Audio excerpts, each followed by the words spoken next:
Hi friends, அஸ்ஸலாமு அலைக்கும். இந்த ஃபுல் ஃப்ராக் பார்த்திங்கன்னா ஒரு சாரீலேருந்து கஸ்டமைஸ் பண்ண ஃப்ராக் தான்.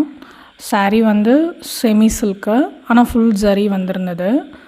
நான் ஆனால் ப்ளைனாக இருக்க கிளாத் மட்டும் ஸ்லீவுக்கு வச்சுட்டேன். ஃபுல்லாக ஜரி இருந்தது தான் நல்லா இருக்காதுன்றதுனால ஸ்லீவில் மட்டும் அந்த மாதிரி ப்ளைனாக கொடுத்துருக்கேன். ஃப்ரண்ட் நெக்கில் பார்த்திங்கன்னா ஸ்வீட் ஆர்ட் நெக்கும், பேக்கில் வந்து ரவுண்ட் நெக் வச்சு டெசல்ஸ் வச்சுருக்கேன்.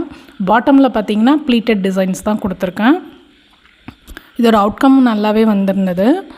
நீங்களும் பார்த்துட்டு எப்படி இருக்குன்னு சொல்லுங்கள், கமெண்ட் பண்ணுங்கள். உங்களுக்கும் இந்த மாதிரி ட்ரெஸ் ஸ்டிச் பண்ணி தரணும், கஸ்டமைஸ் பண்ணி தரணுன்னா கமெண்ட் பண்ணுங்கள். கண்டிப்பாக கஸ்டமைஸ் பண்ணி தந்துடலாம். அண்ட் தென் இந்த ட்ரெஸ்ஸை கம்ப்ளீட் பண்ணி முடிச்சுட்டு நான் உங்களுக்கு கொரியரும் பண்ணிவிட்டேன். அவங்க வியர் பண்ணிவிட்டு எனக்கு ரிவ்யூவும் கொடுத்துருக்காங்க. இதோட ஸ்டிச்சிங் வீடியோ வேணும், கட்டிங் வீடியோ வேணும்னாலும் கமெண்ட் பண்ணுங்கள், அப்லோட் பண்ணுறேன். தொடர்ந்து நம்ம சேனலை சப்போர்ட் பண்ணுங்கள். தேங்க்யூ.